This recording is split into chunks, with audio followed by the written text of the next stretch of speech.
L'une est asservie à une gentille créature de sexe masculin, dont la mâchoire se met à saillir comme un tiroir-caisse quand il feuillette son journal le matin. L'autre, maintenant que l'ultimatum est dépassé d'1 minute, est née libre. Et voilà.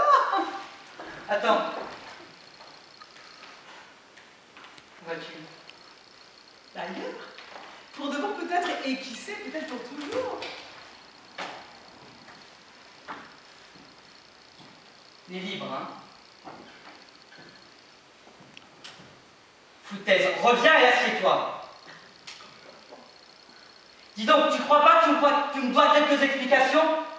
Vas-y! D'accord, mais enfin, juste le temps de croquer une ébauche. Eh bien, croque, mais assieds-toi! À propos, je crois que j'ai mangé tout ce qu'il y avait à manger.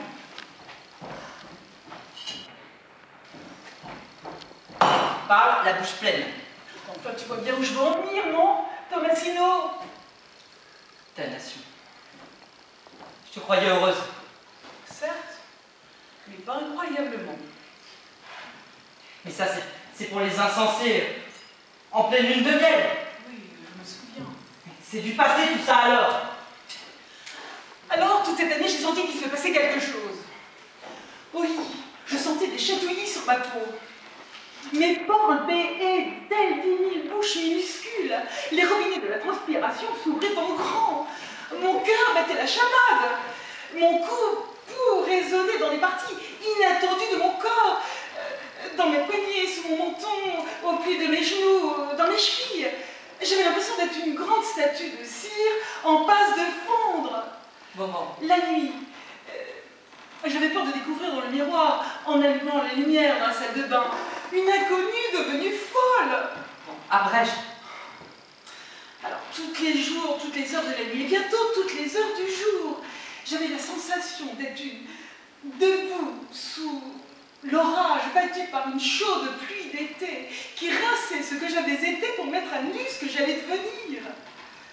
Jusqu'à la dernière goutte de sérum, jusqu'au dernier globule rouge ou blanc, dans la moindre étincelle née des terminaisons nerveuses, retendues, recombinées. La moelle de mes os était neuve, j'avais à peigner des cheveux renouvelés. Même mes empreintes digitales avaient changé. D'accord, pas les empreintes digitales, mais le reste si, tu comprends. Tu ne vois pas que je suis le produit récemment sculpté et repeint de l'œuvre divine.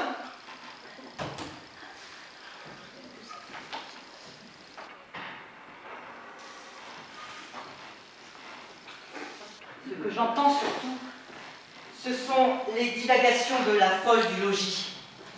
Cette femme arrivée au milieu de sa vie et qui parle à perdre haleine. Pourquoi ne pas être franche? Et dire les choses franchement? Tu veux divorcer, c'est ça? Pas forcément. Pas forcément?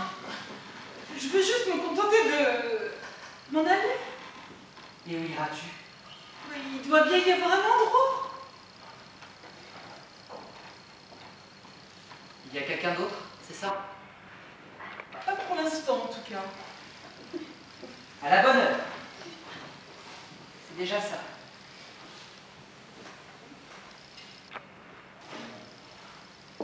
Et maintenant, monte dans ta chambre.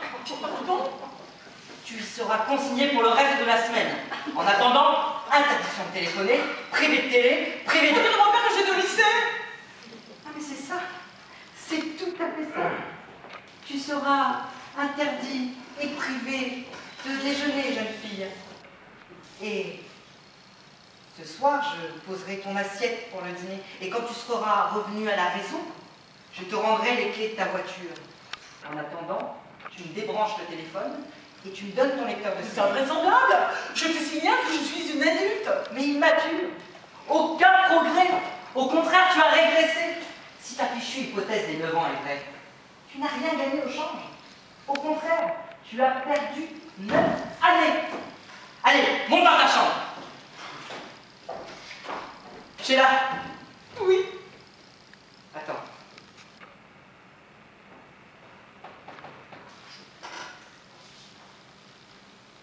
Sheila.